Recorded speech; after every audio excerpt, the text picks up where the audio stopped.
Hello everyone, welcome back. आज हम discuss करने वाले हैं potential due to spherical shell. Last chapter में हमने कैलकुलेट किया था कि इलेक्ट्रिक फील्ड कैसे निकालते हैं ड्यू टू स्फेरिकल शेल। तो हमने 3 पोजीशंस पे कैलकुलेट की थी, inside, on the surface and outside the shell. Similarly हमने आज पोटेंशियल कैलकुलेट करना है, तो पोटेंशियल के लिए भी सेम 3 स्टेप्स हैं कि हम पोटेंशियल को यूज़ करेंगे, इलेक्ट्रिक फील्ड को यूज़ करेंगे पोटेंशियल कैलकुलेट करने के लिए 3 पोजीशंस पे। कहाँ कहाँ? अगर कोई शेल है उस शेल के अंदर, शेल के सरफेस पे एंड आउटसाइड द शेल। तो 3 पोजीशंस पे कैलकुलेट करनी है। उसके लिए हम जो रिलेशन यूज़ करेंगे वो हमने लास्ट क्लास में डिस्कस किया था, relation between electric field and potential gradient. तो चलिए स्टार्ट करते हैं।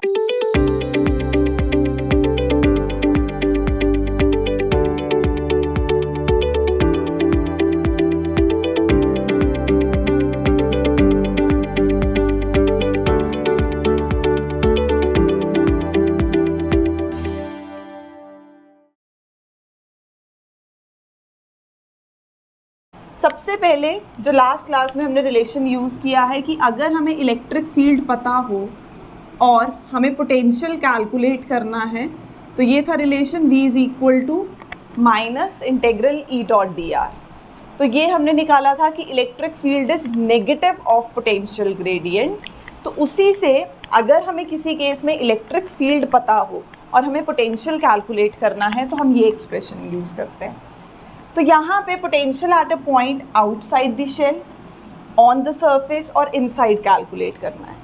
तो सबसे पहले अगर हमें बात करनी है कि आउटसाइड द शेल पोटेंशियल कैसे कैलकुलेट करते हैं, हमने शेल कंसिडर किया, शेल का रेडियस हमने ले लिया कैपिटल R। बाकी स्टेप सेम है कि हम कोई एक पॉइंट P कंसिडर करेंगे, वो P 3 पोजीशंस पे जाएगा हमारा बेचारा point, outside, on the surface and inside. तो सबसे पहले अगर हम कैलकुलेट कर रहे हैं कि हमें पोटेंशियल कैलकुलेट करना है आउटसाइड द शेल, हमने एक पॉइंट P कंसिडर किया। उस पॉइंट P का जो डिस्टेंस हमने लिया है वो डिस्टेंस हमारे पास कितना है, स्मॉल r, सेम जो हम पहले लेते थे। तो ये हमारे पास डिस्टेंस क्या आ गया, O से P तक का, जो हम हमेशा से स्मॉल r ही लेते हैं जहाँ पे भी हमें कोई ना कोई चीज़ कैलकुलेट करनी हो। तो O से P तक का distance small r। Electric field outside कितनी होती है, k Q by r square. On the surface कितनी होती है, k Q by capital are square. और इनसाइड इलेक्ट्रिक फील्ड हमारे पास कितनी हो जाती है, 0। तो हम इन 3 वैल्यूज़ को यूज़ करने वाले हैं यहाँ पे। कौन सी? Electric field outside the shell is K Q by small are square, जहाँ पे कैलकुलेट करना है। On the surface is K Q by capital are square. R क्या है, रेडियस शेल का, जो कि कांस्टेंट है। तो जो इलेक्ट्रिक फील्ड है किसी शेल के सरफेस पे, वो भी कैसे एक्ट करेगी, कांस्टेंट। फिर हमारे पास जो यहाँ है वो स्मॉल r के साथ वेरी करेगी, डिपेंड करता है आपने पॉइंट कहाँ लिया है। आउटसाइड जो आप पॉइंट ले रहे हो वो 3 मीटर है, 4 मीटर है या 5 मीटर है। शेल के बाहर कितने मीटर पे है, जैसे जैसे डिस्टेंस इंक्रीज होगा इलेक्ट्रिक फील्ड डिक्रीज होगी। बट जो ऑन द सरफेस होती है हमारे पास, वो है k Q by capital are square. Capital are square radius को डिनोट करता है। कैपिटल आर क्या है, शेल का हमारा रेडियस है। तो के ऑलरेडी कांस्टेंट है, चार्ज हमने फिक्स मान लिया, तो आर हमारे पास क्या आ जाएगा, जो हमने शेल कंसिडर किया है उसका रेडियस, वो भी एक कांस्टेंट हो गया। तो हमने बोला अब हमें कैलकुलेट करना है potential at point P। Point P कहाँ है, आउटसाइड द शेल लाई कर रहा है। कितना डिस्टेंस है O से P तक का, हमेशा हम स्मॉल r लेते हैं। तो हमें outside the shell electric field पता है, हमें इसको यूज़ करना है पोटेंशियल कैलकुलेट करने के लिए। और कहीं ऐसा हो कि हमें इलेक्ट्रिक फील्ड पता हो और हमें पोटेंशियल कैलकुलेट करना हो, तो हम ये एक्सप्रेशन यूज़ कर रहे हैं। तो यहाँ पे हमारे पास इलेक्ट्रिक फील्ड कितनी है आउटसाइड, अभी देखा हमने, k Q by small are square है। पोटेंशियल कितना हो जाएगा, पोटेंशियल क्या होता है, पोटेंशियल है amount of work done in bringing unit positive charge from infinity to that point. यही डेफिनेशन की है हमने। तो work done in bringing unit positive charge from infinity to that respective point, जहाँ पे आप पोटेंशियल कैलकुलेट करना चाहते हो। तो हम कहाँ कैलकुलेट कर रहे हैं, आर पे। तो पोटेंशियल क्या होता है, work done in bringing unit positive charge from infinity to that point. तो इन्फिनिटी से दैट पॉइंट हमने कौन सा लिया है, जिस पॉइंट पे आप पोटेंशियल कैलकुलेट कर रहे हो। तो हम किस पॉइंट पे पोटेंशियल कैलकुलेट कर रहे हैं, P, और वहाँ पे O से P तक का डिस्टेंस कितना है, स्मॉल r, इसलिए हमने यूज़ किया इन्फिनिटी से small r। Electric field dr distance हमारे पास स्मॉल, जिसके विद रिस्पेक्ट टू हम इंटीग्रेट कर रहे हैं। तो E की वैल्यू आ गई kq/r² dr। अब माइनस बाहर, K और Q कांस्टेंट है, क्योंकि जिसके विद रिस्पेक्ट टू इंटीग्रेट करते हैं वही चीज़ वेरिएबल एक्ट करती है, बाकी सब कुछ क्या हो जाता है, कांस्टेंट। तो 1/r² dr की इंटीग्रेशन, तो 1/r² dr को इंटीग्रेट करेंगे, इसको हम लिख सकते हैं r⁻² dr। इंटीग्रेशन का formula increase the power bye 1 divide by increased power, तो ये आ गया -2 + 1 डिवाइडेड बाय -2 + 1, तो ये आ जाएगा r⁻1 डिवाइडेड बाय -1। अब हमें लिमिट लगानी है, कहाँ से कहाँ, इन्फिनिटी से r, इन्फिनिटी से r, इन्फिनिटी से r। ये वाला माइनस बाहर आया, इस माइनस के साथ कट होके प्लस हो जाएगा, बचा 1/r। तो 1/r पे जब हम लिमिट लगाएंगे तो upper limit minus lower limit, upper limit minus lower limit. एक बार r की जगह r पुट करो, एक बार r की जगह इन्फिनिटी पुट करो, तो क्या आ गया, 1/r माइनस 1/∞, और 1/∞ क्या हो जाता है, 0। हमारे पास क्या रह गया, सिर्फ 1/r। तो आंसर इज kq/r। माइनस वाला इस माइनस के साथ गया था, r⁻1 को हम 1/r लिखते हैं, फिर लिमिट पुट करते हैं इन्फिनिटी से r, तो अपर माइनस लोअर, तो हमारे पास पोटेंशियल कितना आ गया, kq/r। इलेक्ट्रिक फील्ड आउटसाइड कितनी थी, kq/r², पोटेंशियल कितना आ गया, kq/r।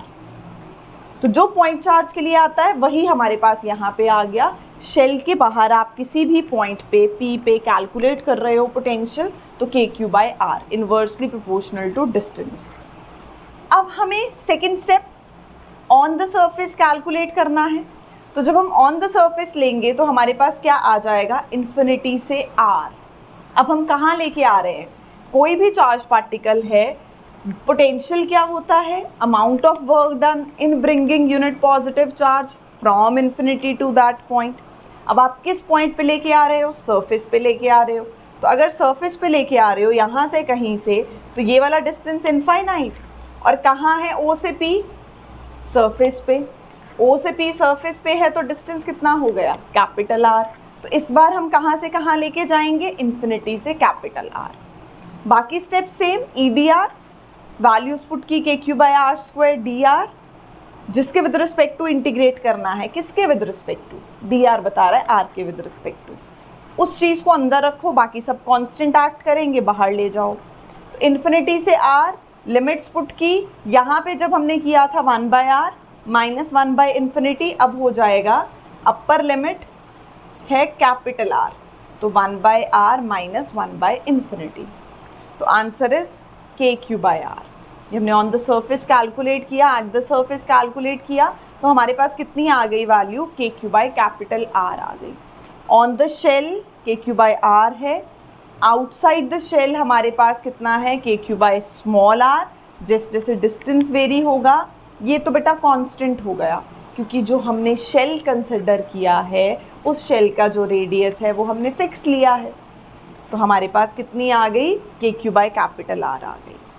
थर्ड स्टेप, हमें कहीं भी इनसाइड कोई पॉइंट लेना है। मान लो अब हमने ले लिया ये वाला पॉइंट P, और यहाँ पे डिस्टेंस ले लिया ये r। अब इलेक्ट्रिक फील्ड इनसाइड कितनी थी, थर्ड केस 0। इलेक्ट्रिक फील्ड अंदर कितनी थी, 0 हमारे पास। दो केसेस में kq/r² हम लेते हैं, तो हमने यहाँ पे प्रूफ कर दिया उस चीज़ को। अब potential at a point inside the shell, मतलब अंदर कोई एक पॉइंट P आप ले रहे हो, बेचारा पॉइंट जिस पे आपको पोटेंशियल कैलकुलेट करना है, तो हम क्या बोलेंगे, पोटेंशियल कैलकुलेट करना है। पोटेंशियल की सेम डेफिनेशन, इन्फिनिटी से कोई टेस्ट चार्ज आ रहा है, तो सबसे पहले वो कहाँ से आया, इन्फिनिटी से R तक, सरफेस पे, फिर जाएगा सरफेस से इनसाइड जो पॉइंट है उस पे।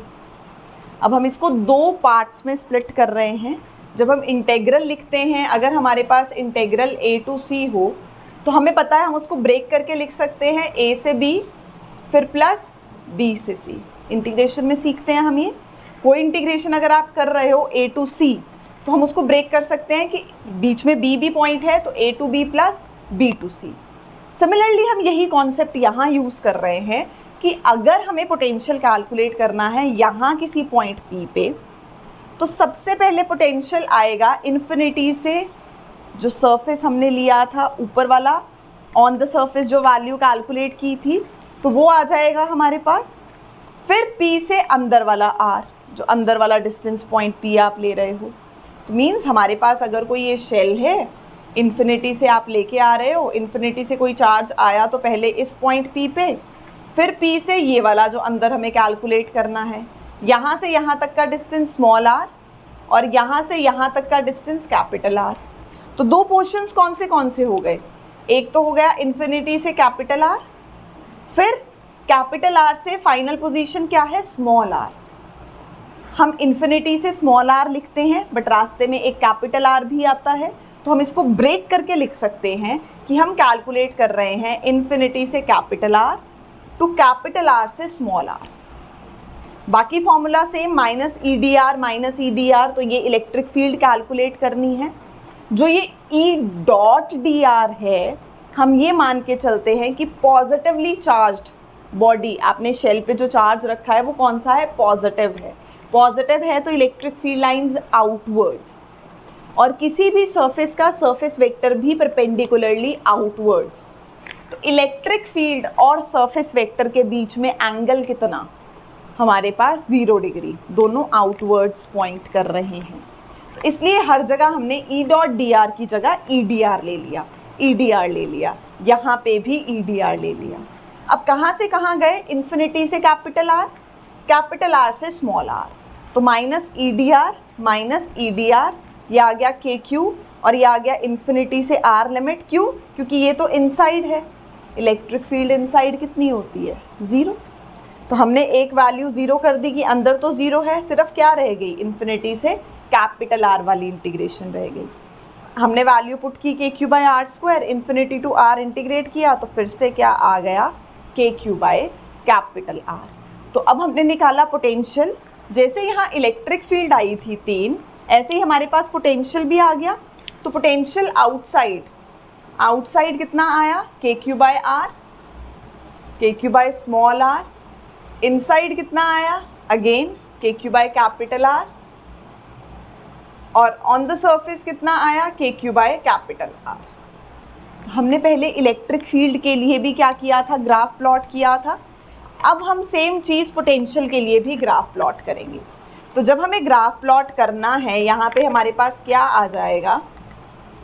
जैसे पोटेंशियल का ग्राफ प्लॉट करेंगे, सिमिलरली इलेक्ट्रिक फील्ड के साथ उसको कंपेयर करके देखते हैं कि क्या था। तो ये है हमारे पास पोटेंशियल, और ये एक्सिस रिप्रेजेंट कर रही है डिस्टेंस को, वो डिस्टेंस जो वेरी हो रहा है, small r। P point very हो रहा है, P अंदर कुछ बाहर कुछ, और ऑन द सरफेस जो लिया हमने वो अलग था, ऑन द शेल जो लिया वो अलग था। तो मीन स्मॉल r है जो कि वेरी होगा, उसमें बीच में हमारे पास स्मॉल r की एक वैल्यू कैपिटल R भी है, कि हमने एक लिया है when the potential is at the surface, तो वो small r is equal to capital R। तो अब हमें कैलकुलेट करना है, वैल्यू पुट करनी है। अगर हम बात करते हैं इनसाइड की, इनसाइड कितना आया? के क्यू बाय कैपिटल R, और सरफेस में भी कितना है? K Q by capital R। तो ये आ गया कांस्टेंट। जब भी हम किसी चीज़ का ग्राफ प्लॉट करते हैं, अगर हम पोजीशन टाइम ग्राफ प्लॉट कर रहे हैं जिसमें खुद पोजीशन कांस्टेंट है, या आप स्पीड टाइम ग्राफ प्लॉट कर रहे हो जिसमें खुद स्पीड टाइम कांस्टेंट है, मतलब स्पीड कांस्टेंट है, जिस चीज़ का ग्राफ है जो आप वाई एक्सिस पे प्लॉट कर रहे हो विद रिस्पेक्ट टू टाइम, अगर वही चीज़ कांस्टेंट है तो ग्राफ हमेशा पैरेलल टू एक्स एक्सिस आ जाता है, विच रिप्रेजेंट्स की पोजीशन कांस्टेंट। अगर यहाँ वेलोसिटी होता तो ये रिप्रेजेंट करता वेलोसिटी कांस्टेंट। तो यहाँ पोटेंशियल कांस्टेंट है k q by capital R, के क्यू बाई कैपिटल R। तो ये उसकी कांस्टेंट वैल्यू को रिप्रेजेंट कर रहा है। कहाँ तक? Inside when small r is less than capital R on the shell, वो आ गया हमारे पास फिर से KQ by capital R। Outside when small r is greater than capital R, तो inversely proportional to small r। तो इन्वर्सली वाला ग्राफ प्लॉट कर दो तो वो आ जाएगा V is inversely proportional to R, small r। जो चीज़ वेरी हो रही है KQ बाय स्मॉल r आ गया, तो means potential is inversely proportional to R। अंदर constant, at the surface constant KQ by capital R, outside inversely proportional to R। इसी के साथ हमने इलेक्ट्रिक फील्ड की थी, तो इलेक्ट्रिक फील्ड क्या थी? इलेक्ट्रिक फील्ड इनसाइड ज़ीरो, तो ये ज़ीरो वैल्यू थी। एट द सरफेस कांस्टेंट था KQ बाय R स्क्वायर, फिर थी inversely proportional to R square, तो inversely proportional to R square. ये था हमारे पास electric field versus distance graph, और ये है पोटेंशियल वर्सेस डिस्टेंस कि कैसे वेरिएशन होती है। तो हमने इलेक्ट्रिक फील्ड के साथ कंपेयर करके देखा कि पोटेंशियल की वैल्यू अंदर बाहर और एट द सरफेस कैसे वेरी करेगी। चलिए बेटा बाय।